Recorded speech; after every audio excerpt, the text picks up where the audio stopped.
Hi everyone. Nice to see you.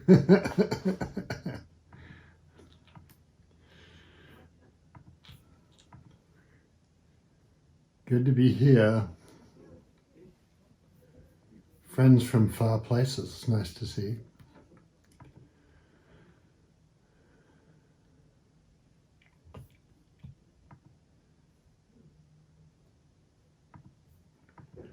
Okay, you know what we'll do? We'll meditate a bit while people are still coming on. And I don't know if they'll improve anything, but it'll be fun. Okay.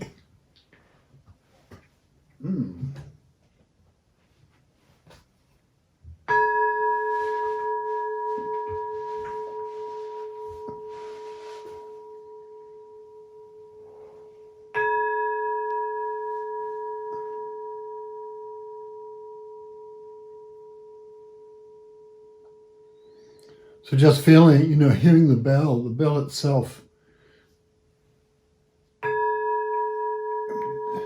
has always been considered a teaching, just the pure sound of the bell, And, if you hear an owl at night or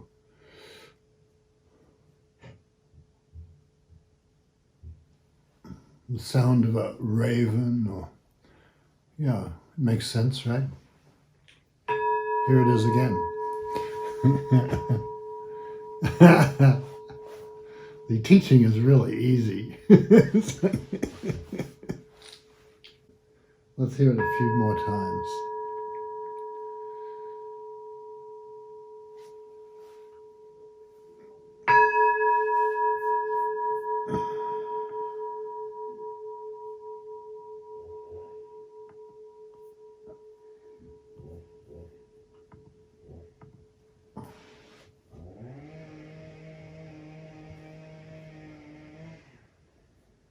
Hearing a chainsaw.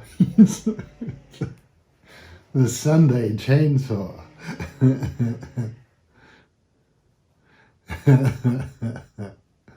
Very good. So, enjoying ourselves, enjoying this time with what we have, with the madness in, I was talking to a very old Zen friend, Roshi, yesterday. I was talking about, so we're in the later Tang dynasty when the barbarians are invading the capital and so forth. And still, it's our time, this beautiful time we have. In California, the heat and the drought is very clear, but also it's been a very rich season. Had to prop up the apricot tree because the boughs were going to break with all the fruit, and the Japan pear that I'm going to have to do the same thing with. And there are lots and lots of young birds walking around saying, "Who am I? Who am I? What do I do here? What am I doing here?" With that sort of wonder that belongs to Zen students, What is this? What is this?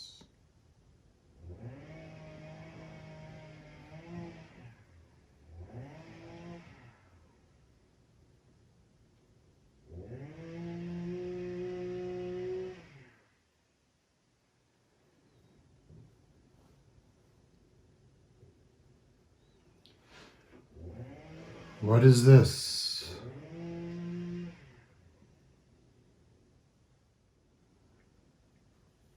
And for me, I also can get to see you. It's a nice thing to see your faces. And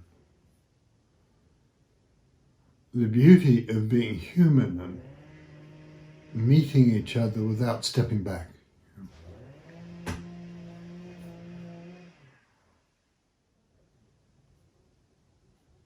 Perhaps that's one of the great things, the encounter with the tree, with the bird, the encounter with the person, the encounter with the true person that has no reservations.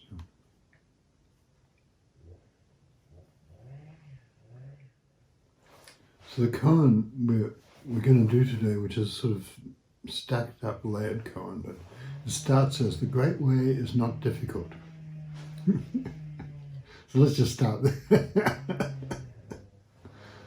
This innkeeper who got enlightened on a Hakwan said, "This isn't too hard, you know. The great way is not difficult." There's a lot of instructions after that, but let's just stick to the basics. The profound core of the teachings. The great way is not difficult.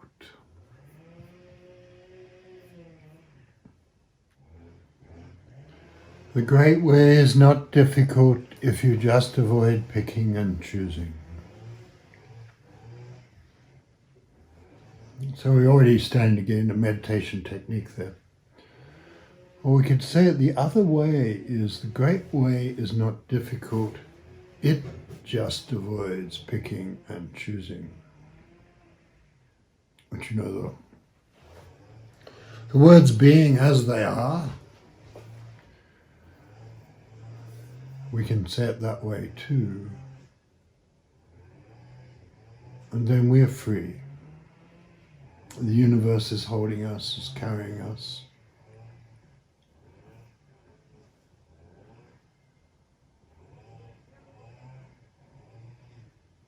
The great current of the Tao.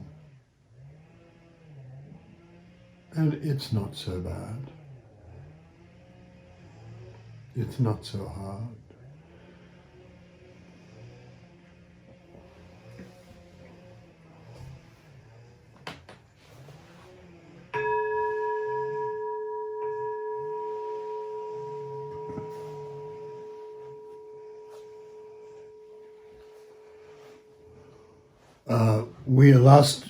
Last week we were in ending a retreat, 6 day. It was 6.5 day. I don't know how you count these things, but anyway, it was a multi-day retreat, and it was very deep and dense and silent.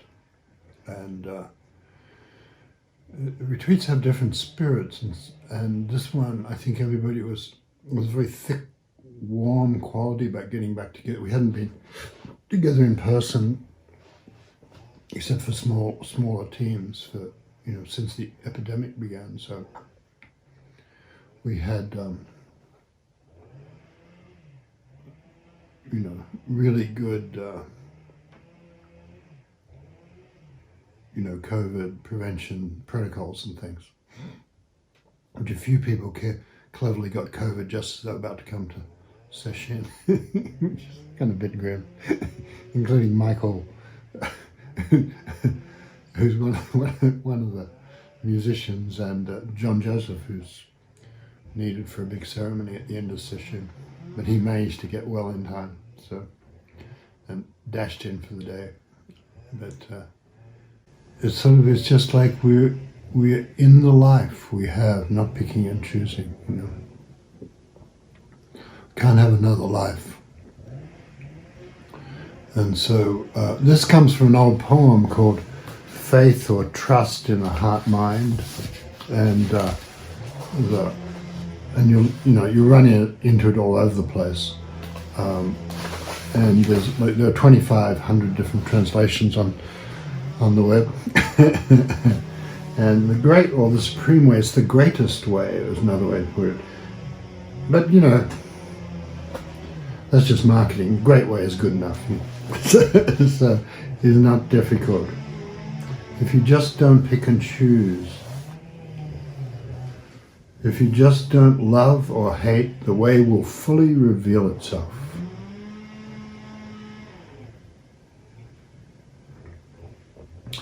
Ma Zhu, who's I suppose one of the greatest of the ancient founding figures of Zen, he said it slightly differently. He said, if the mind doesn't withdraw when things you love and things you can't stand approach, you know, if the mind doesn't step back, which I thought was kind of nice. So if you don't armor yourself against life either by reaching for it or by pushing it away. And it goes on and on. So one time I'm going to read the whole thing, but it's not going to be today. And you'll find that the whole path of meditation, you always start, the mind likes to fuss, and so, it's not a bad thing to give it something to fuss with. So you can give it a koan. The great way is not difficult. The great way is not difficult if I just avoid picking and choosing. And then, gradually as you sink deeper into meditation, you'll find it's easier to be close to the words of the koan, and they're not just rote repetition. The mind wants to use things as screwdrivers or spanners or hammers or something, bash at reality with them, bash its way through. But you'll find that disapprove of the chainsaw, that sort of thing. Where's John Cage when we need him? So, that story that he was staying in the guest room, which had one of the kids had a mouse or a rat or something that had a little exercise wheel, but it squeaked. And he was sleeping there, and they said, "Oh, we'll take the squeaky exercise wheel out of the room." And Cage said, "No, all sounds are good." Excellent. That whole thing, enter here, is what you do. Enter here with the sound. So the great way is not difficult, it just avoids picking and choosing. And so we will see if you can tell I'm talking about technique here, although somewhat digressively, but you can tell that, if I'm not thinking my circumstance should be different, if I'm not creating distance between myself and the world, then something else starts to happen. It's not like, it's not usually, sometimes it might be just like you step through a doorway like that, but maybe it's more like you forget that you were bothered by something, or you forget you needed something to be happy, and then gradually you enter a different world. And that's what happens in meditation. And then it doesn't even matter if some thought that you don't like comes up, it just comes and goes. And what was it I didn't like yesterday or this morning or 2 seconds ago? It's just like that. And it's rather kind of a nice thing, And so we enter the palace, is a way to put it. Gradually we enter the palace, and the only thing you do, the only way you do that is by not trying to enter the palace. You just hang out with your koan. If you leave your koan to enter the palace, you'll enter the dungeon of the palace. So because you're grasping at something, and grasping somewhere. The guy who wrote The Great Way is Not Difficult, he said that too, that trying to meditate is just adding to something, to the meditation. I can't remember exactly. Nothing's lacking, nothing's extra. And you can tell it's a poem that's not much known except for the first couple of lines. It was a profound expression of the great flowering to come in Zen. It was an old poem, old poem. So and I think I wanted to, one of the things we tend to think, the mind naturally thinks, well, I just won't care about stuff. But every teenager's tried that technique, and I'm on strike. and that can't be it somehow, because there's a dead quality to that. So there's a passionate entry into life when we're not trying to order life around. And I think I'm thinking of there's a couple of, had a story of a friend who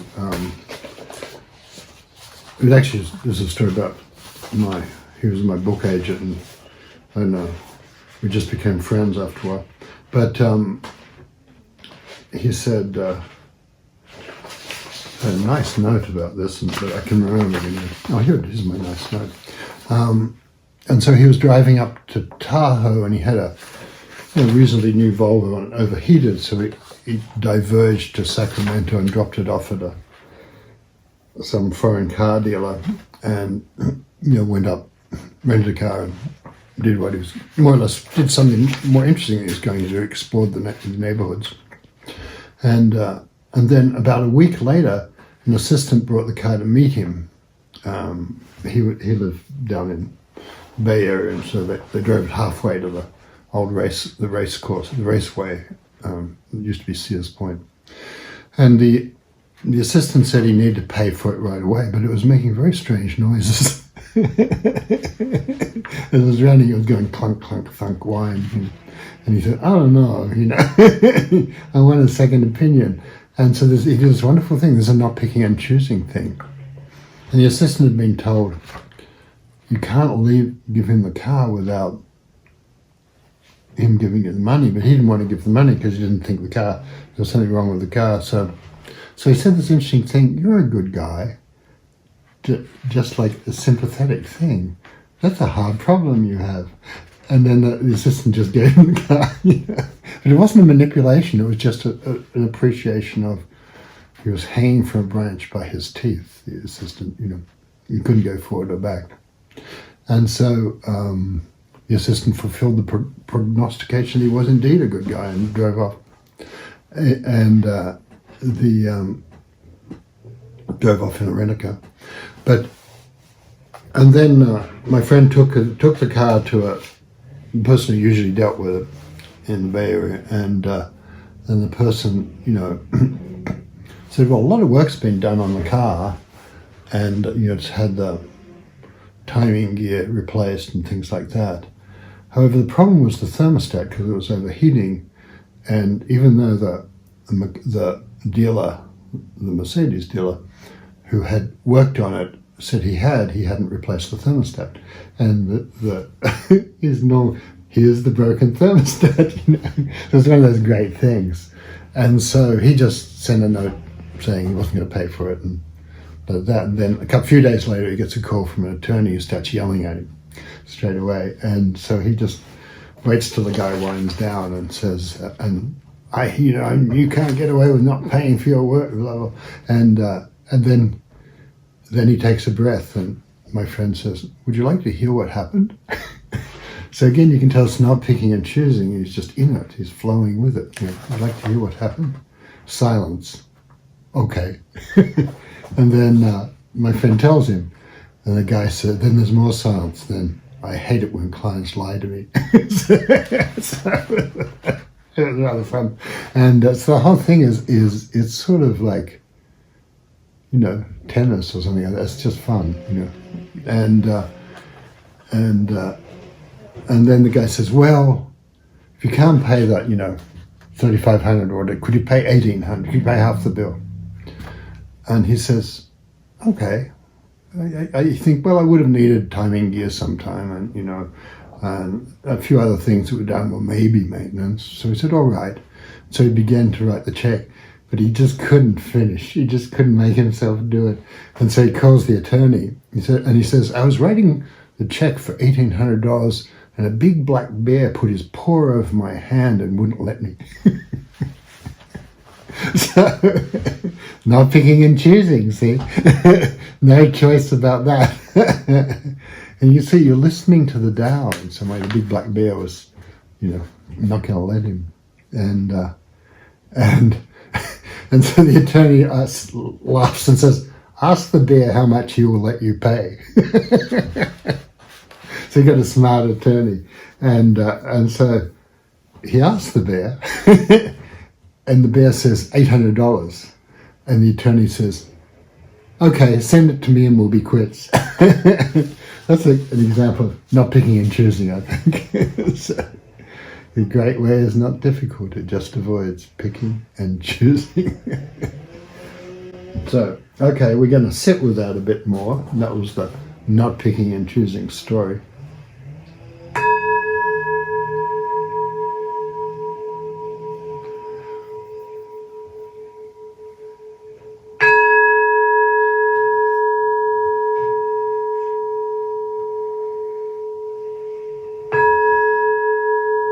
sound of the temple bell.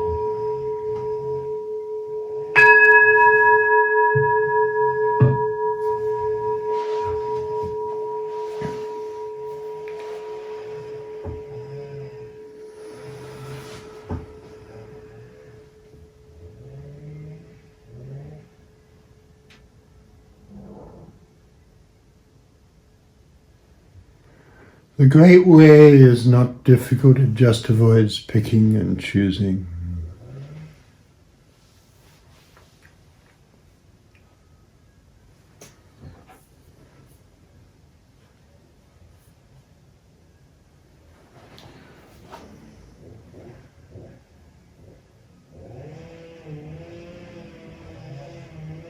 So just let it sink into your heart along the chainsaw. And whatever other sounds are around for you, the sound of memory, the sound of your heart, and the thoughts. And as we're entering the palace, and the great way is not difficult, is taking us into the vast palace. You can tell we don't have to have the ideas and opinions we usually have.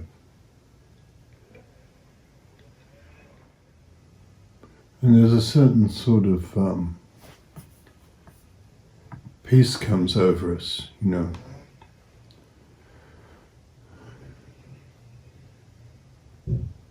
I don't know whether you know or not. There's a peace comes over us. But we're also not separated from the peace. It's already here. We're not separated from the world.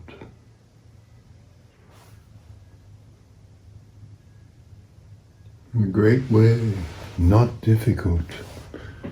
It just avoids picking and choosing. So all we're doing is entering a palace. Actually, a palaces.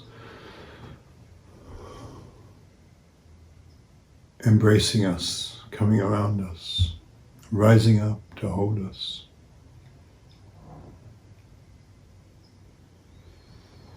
The great way, not difficult. And we can tell great Linji, you say, I'm just a person with nothing to do. And really doing nothing. The Tao holds you. Things are at peace even when there's turmoil in the world. Things are at peace.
The great way is not difficult.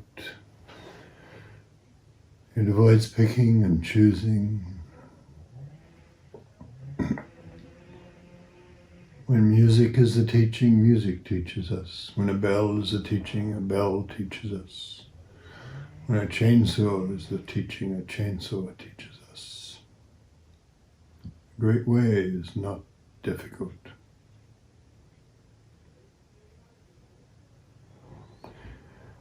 We just avoid picking and choosing.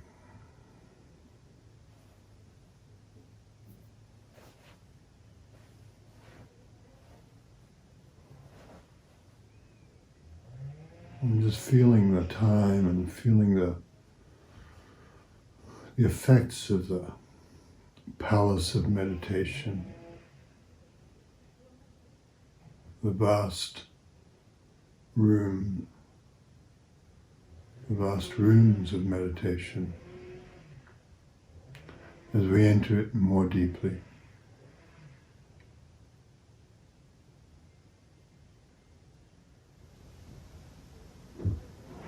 The great way, not difficult. It just avoids picking and choosing. What is this? What is this? What is this? The great way, not difficult. It's good to know it's not hard.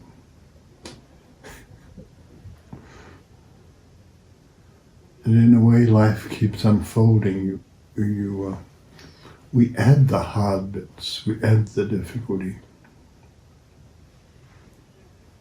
There's plenty of awkward or painful things. Train wrecks appear in our lives. But we add the difficulty.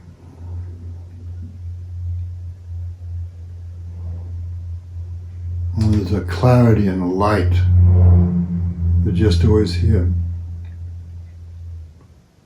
You can sort of see through what appears to be difficult.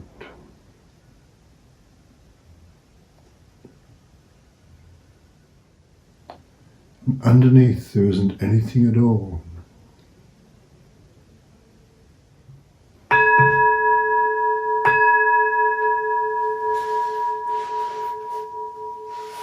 Excellent. That wasn't so hard, eh? The old temple. I love that temple bell because wherever you hit it, it makes a different sound. And it was a temporary. When I first became a teacher, I first moved here and became an independent. People gathered, and so that's the way I became an independent teacher. But and I needed a bell, so I bought this from a guy who'd made it himself, and I think it was his first bell because wherever you hit it, it sounds different. And I thought, well, this is a good temporary bell, but I never replaced it. I grew to love it. So it's been our ancient temple bell these many years. So here, I'll try, see if I can.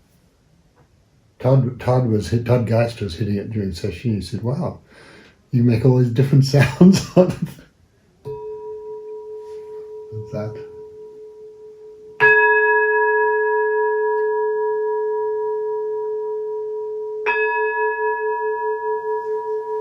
I'm sure I could work out a scale, Perhaps one of the musicians could work out a scale. So I wanted to say a little bit about the retreat. Sesshin means to touch the heart, mind. Shin is just that word that's always appearing in Zen, heart, mind, and then to touch, to personally know, to know for yourself, And so it's a way where, the nice thing about having a schedule like that is you just cast yourself into it, and it's not picking and choosing thing. And then also a bunch of people were doing extra sitting who didn't fly out to California and were doing it at home. And so there was this tremendous sense of a community endeavor that was wonderful and that we all held by. And it's a great thing to know about the existence of a vessel, and that's why we meditate together, we get carried together. And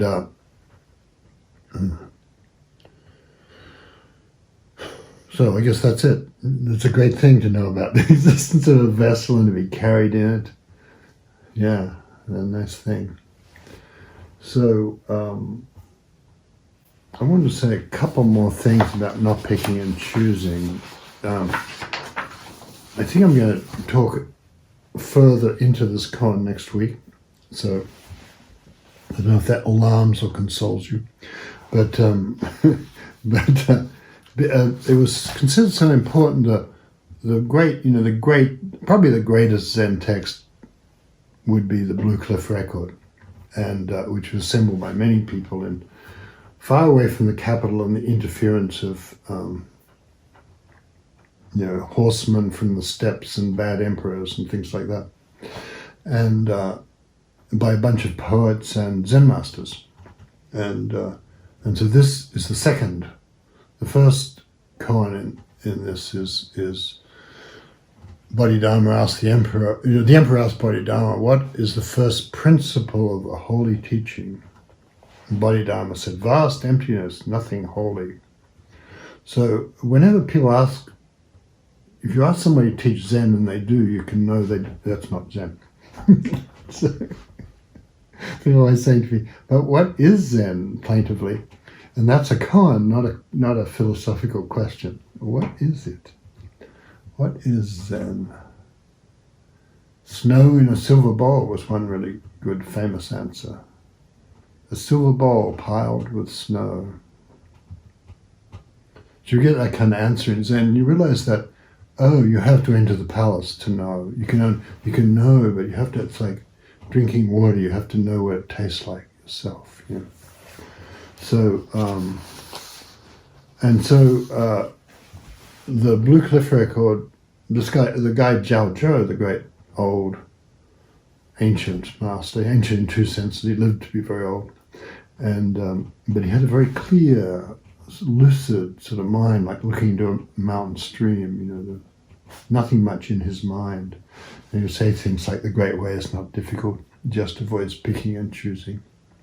then there were four different occasions in which he used that as a teaching koan, and people interacted with him in the Blue Cliff record. There's 100 koans, and four of them are just that case, different versions of that case. So it's sort of, and it's the second case, so it's worth consideration.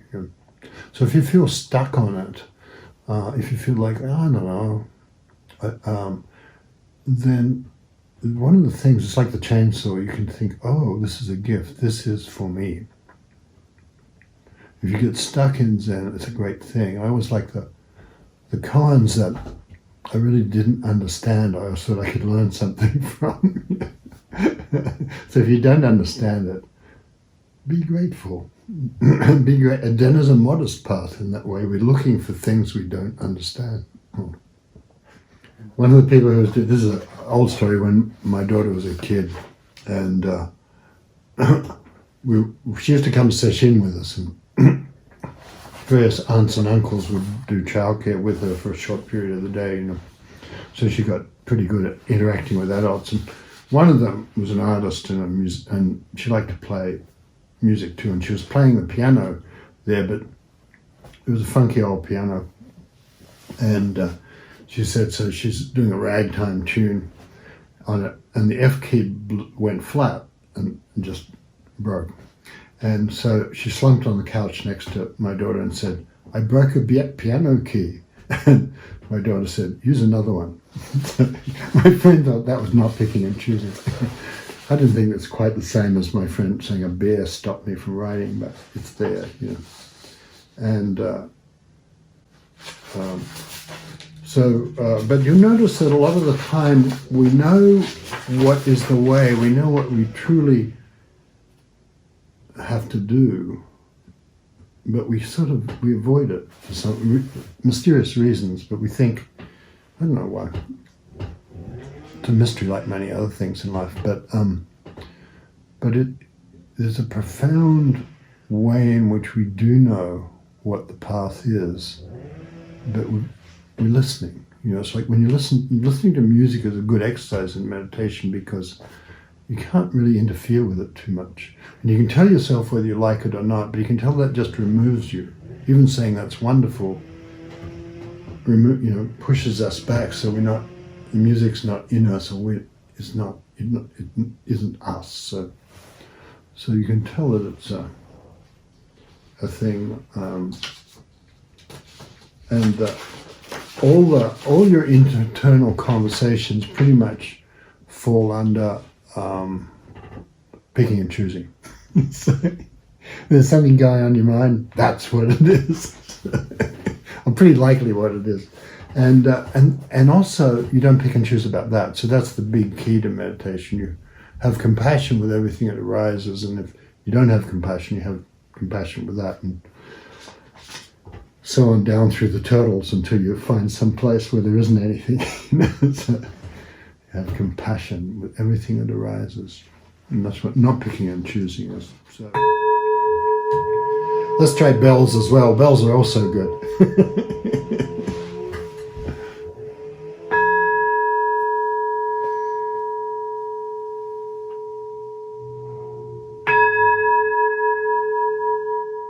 This vast life that we're in right now, the dream of it really, and everybody, every tree and every bird and every creature and every river and every cloud we share, every mountain. A great way, not difficult, it just avoids picking and choosing. The great way, again, the great way, not difficult, it just avoids picking and choosing.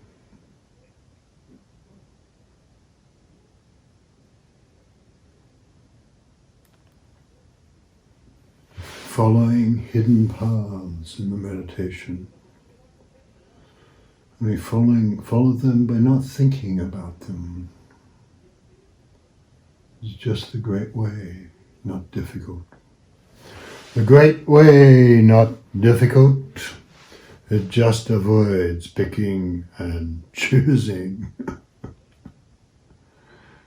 Picking and choosing.